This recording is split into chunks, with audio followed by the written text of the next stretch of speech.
Our chrysanthemum plants have started growing a lot of new buds, as you can see here. And now that the weather has started cooling down, it's time for these beautiful flowers to bloom again.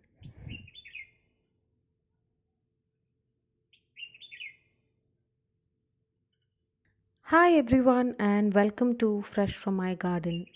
These are some of our chrysanthemum flowers that are in bloom, and we purchased them about a month and a half ago. And when we purchased them, they were all in bloom, and we got a few different colors.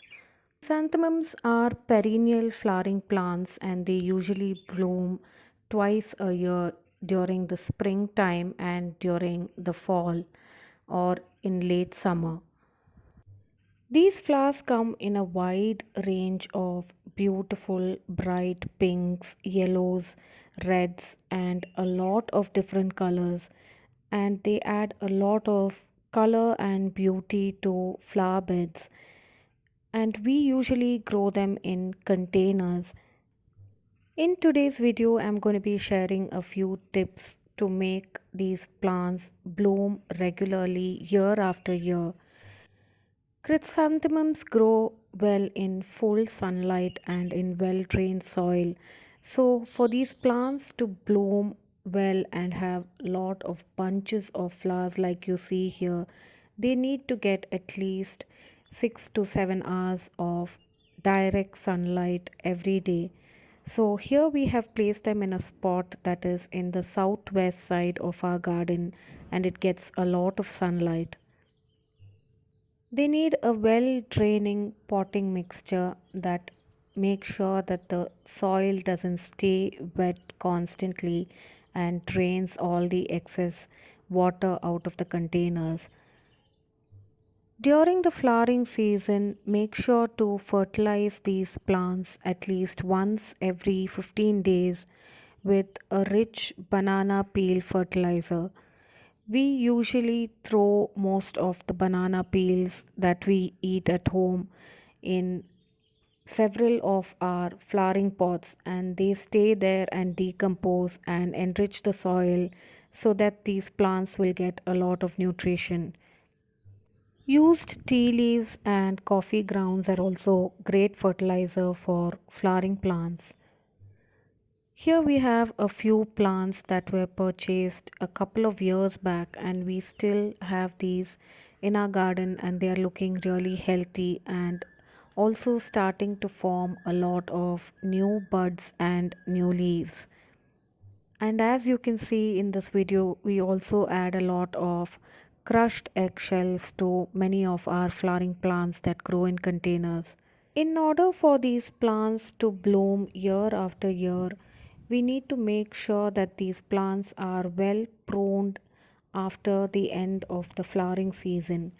If they are not pruned properly, the plants become very leggy and they just have a bunch of long stems with no fresh growth or fresh leaves, and then they don't produce new buds or grow new flowers in the following season. So, usually towards the end of the flowering season, this is how most of the chrysanthemum plants start to look. They start to look really ugly with a lot of brown leaves and browned off stems. So, the first main thing to do is to prune all these dried up leaves and dried up branches, and after a few weeks you can start to see a lot of new growth and lot of new buds sprouting from these pruned branches. Here you can see a lot of dried blooms as well as fresh buds that are coming in this plant. And those fresh buds are from the trimmed off branches, and the dried blooms need to be trimmed off in order to encourage new growth on these plants. So, unless they are trimmed and pruned and cared for, these plants will not look beautiful or produce the number of flowers it is really capable of producing and give that beautiful addition to our garden.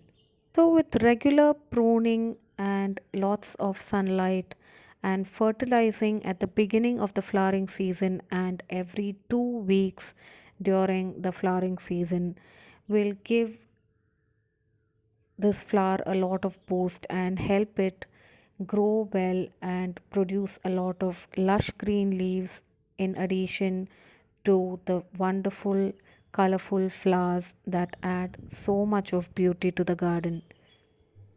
We've had the white and yellow chrysanthemums in our garden for almost a couple of years, and this year we added a lot more new colors to our garden. So I hope you found today's video useful. Please do support my channel by subscribing and watching all our videos regularly.